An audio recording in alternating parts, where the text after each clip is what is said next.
కావేరి బాలరాజు విషయంలో సరళ ఇచ్చిన ట్విస్ట్‌తో దేవాకి దిమ్మ తిరిగిపోయే షాక్ అనమాట. కావేరి, బాలరాజులు పెళ్ళైన తర్వాత వాళ్ళ ఇంటికి వెళ్తారా, అక్కడే భోజనాలు చేస్తుండగా చందు ఫోన్ చేయడం జరుగుతుంది చిన్నికి. అయితే చందు ఫోన్ చేస్తున్నాడని కావేరికిస్తే, "అత్తయ్య ఎక్కడున్నావు? అమ్మ కంగారు పడుతుంది. త్వరగా ఇంటికి రా" అనైతే చెప్పడంతో చందు ఒక 5 నిమిషాల్లో వచ్చేస్తానమ్మా అని చెప్పని ఫోన్ పెట్టేస్తుందనమాట.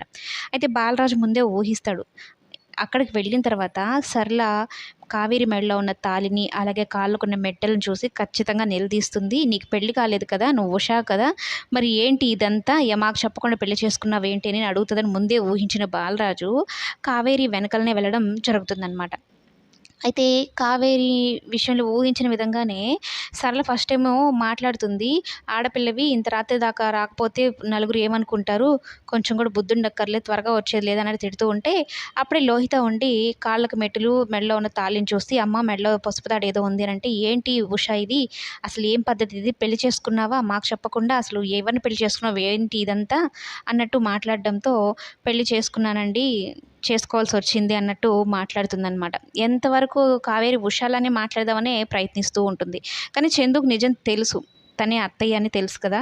అయితే కావేరిని ఇలా సరళ నిలదీయడంతో తను సమాధానం చెప్పలేని స్థితిలో ఉన్నప్పుడు బాలరాజు వెళ్ళడం జరుగుతుంది. బాలరాజుని చూడగానే సరళ ఒక రకంగా కోపమైపోతుంది. అయితే తన కోపాన్ని కూడా భరించి బాలరాజు అసలు విషయం చెప్పడం జరుగుతుంది. "మీరు అపార్థం చేసుకుంటున్నారు. ఈమె ఉష కాదు కావేరి నేను కాపాడాను. ఆ విషయం సత్యం బాబుకి కూడా తెలుసు.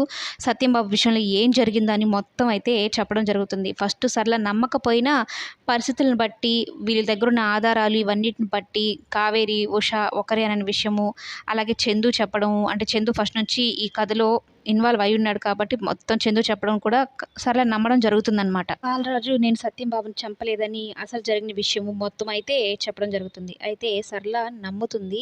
నమ్మిన తర్వాత మామూలుగా ఏంటి, ఇప్పుడు దేవ వాళ్ళు ఏం చెప్తే అది చేస్తూ ఉంది కదా! దేవ వల్లనే ఇప్పుడు సరళ ఒక రకంగా శాడిస్ట్ లాగా మారింది కావేరి విషయంలో. అయితే ఇప్పుడు మొత్తం నిజం తెలుసుకున్న తర్వాత దేవాకే వీళ్ళు ముగ్గురు కలిసి సరళతో ఊహించిన ట్విస్ట్ అయితే ఇవ్వబోతున్నారు.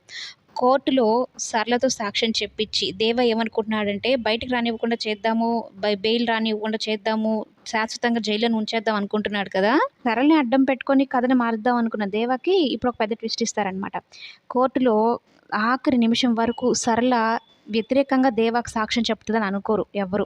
కానీ బాలరాజ్ గురించి తర్వాత మొత్తం నిజాలు తెలిసిన తర్వాత కోర్టులో దేవాకి వ్యతిరేకంగా సాక్ష్యం చెప్పిన తర్వాత దేవాకి దిమ్మ తిరిగే షాక్ ఎదురవుతుంది. అన్నిటికన్నా పెద్ద హైలైట్ ఏంటి అంటే సరళ వీళ్ళని నమ్మడము, వీళ్ళని సపోర్ట్ చేయడము, దేవాకి రివర్స్ అవ్వడం, వ్యతిరేకంగా సాక్ష్యం చెప్పడమే పెద్ద ట్విస్ట్ అవుతుందనమాట.